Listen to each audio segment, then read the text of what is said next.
నిన్ననే ట్రంప్ ప్రకటన, ఆ ప్రకటన సందర్భంలో అతిపెద్ద వంతెనలు కూల్చేశారని చెప్పుకున్నాం.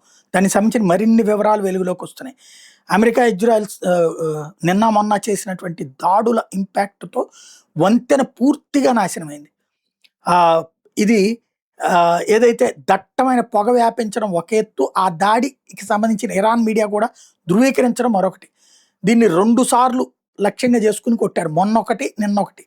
తొలిసారి జరిగిన దాడిలో 2 పౌరులు మరణించారు. రెండోసారి అట్లా లేకుండా రెస్క్యూ సిబ్బంది సంఘటన స్థలానికి వెళ్ళినటువంటి సందర్భంలో మరోసారి దాడి జరిగింది. దాంతో సిబ్బంది ప్రాణాలు కోల్పోయారు.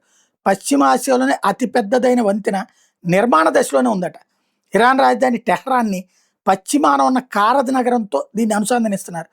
ఈ దాడుల్ని ఇరాన్ తీవ్రంగా ఖండించింది. అసంపూర్తిగా ఉన్న పౌర కట్టడాల మీద దాడి ఇరానియన్ లొంగిపోయేలా చేయదంటూ అది విదేశాంగ మంత్రి అబ్బాస్ అరాక్చి చెప్తున్నారు.